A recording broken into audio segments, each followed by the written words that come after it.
Nakakita ka na ba ng parang mga flash ng ilaw sa gilid ng iyong paningin?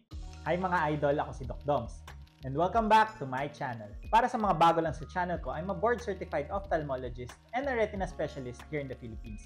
So if you want medical and eye contents, please don't forget to hit that subscribe button and turn on that notification bell for more videos like this. Disclaimer lang muna, ang mga videos na ginagawa ko ay hindi para mag-diagnose ng inyong mga sakit. Dahil mahirap mag-diagnose sa ganitong platform.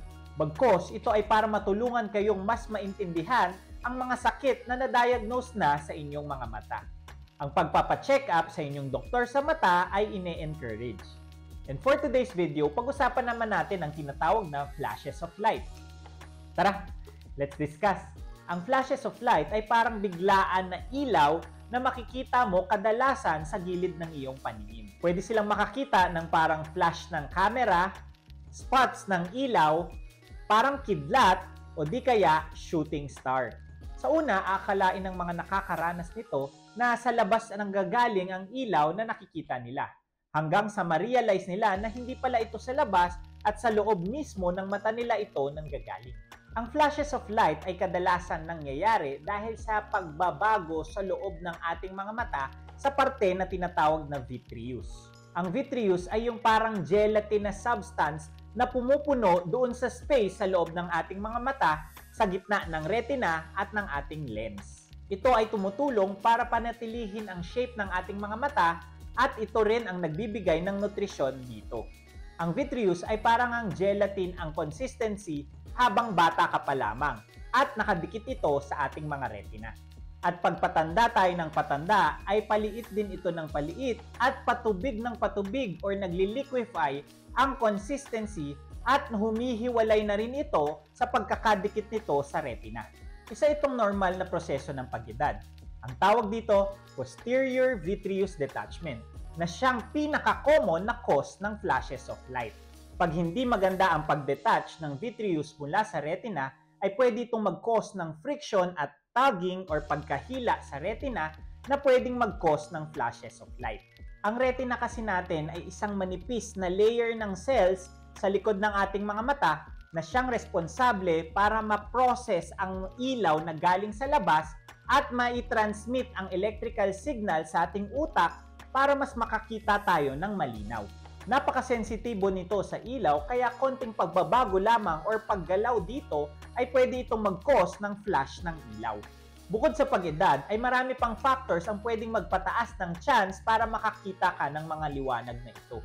Tulad ng eye trauma or kapag natamaan ang iyong mga mata, mataas na grado sa mata, ang madalas na pagkusot ng mata, or kung nag-undergo ka na ng surgery or operasyon sa loob ng mata. Pwede rin ito makita sa mga ibang sakit sa mata tulad ng diabetic retinopathy at optic neuritis o di kaya sa mga infection or inflammation sa mata.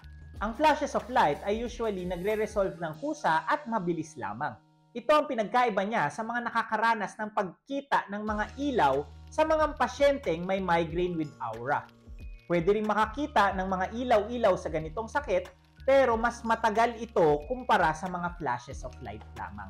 Pwede rin makaramdam ng ibang simptomas kasama ng flashes of light tulad ng floaters, mga halos or starbursts sa paligid ng ilaw, at mga simptomas sa labas ng mata tulad ng pagkahilo at sakit ng ulo. Ito man ay pwedeng maging normal na proseso ng pag-edad, ay pwede pa rin itong maging senyales sa mga ibang sakit sa mata na nakakabulag tulad ng retinal detachment. May video na akong nagawa about retinal detachment na pwede niyong panoorin. Ang pagkahila kasi at friction sa retina dulot ng paghiwalay ng vitreous mula dito ay pwedeng mag-cause ng tinatawag na retinal tear or butas sa retina. Na kung saan sa mga butas na ito ay pwedeng may pumasok na mga nagtubig or nagliquefy na vitreous at pwedeng mag-cause ng retinal detachment or yung pagkahiwalay ng retina mula sa pinagdidikitan nito. Kapag meron ka ng retinal detachment ay pwede kang makaranas ng paulit-ulit na flashes of light sa loob ng segundo or oras. Pwede rin itong may kasama na madaming floaters na nagawan ko na ng video, parang may kurtinang nakaharang sa iyong paningin at pagkawala ng peripheral vision or yung pagliit ng lawak ng iyong nakikita.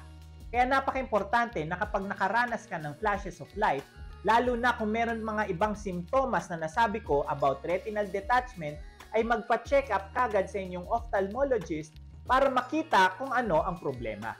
Gagawin kasi ang tinatawag na dilated fundus examination na kung saan may ipapatak sa iyong mga mata para palakihin ang pupil or yung daanan ng ilaw.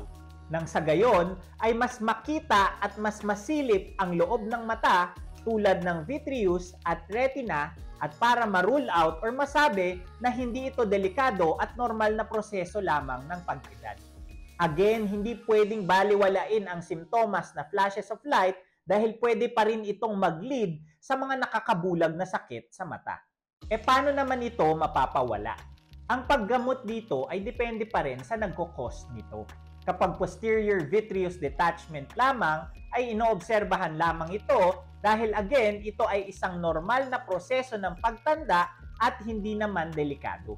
Kapag meron namang mga ibang sakit sa mata tulad ng diabetic retinopathy, optic neuritis, migraine, ay dapat magamot muna ang underlying cause or nagko-cause nito para mapawala rin ang sintomas na ito. Kapag meron namang mga ibang sintomas na maramdaman na pwedeng retinal detachment na nga, ay dapat magpa-check up kagad kayo para mas magawan ng paraan ng maaga at maagapan.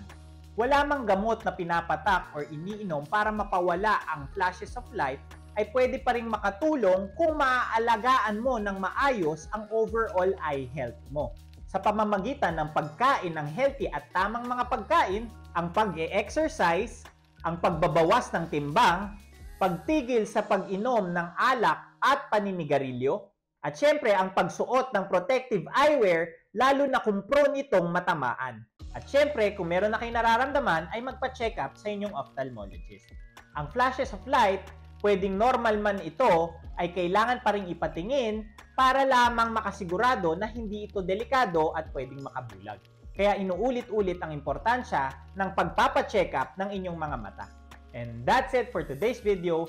Ngayon, alam mo na ang mga pwedeng causes ng flashes of light. Please don't forget to like, comment kung may mga questions or suggestions kung topics, subscribe, and hit that notification bell for more medical and eye contents. Ngayon, mas may alam ka na. Ako po si Doc Doms. See you on my next video.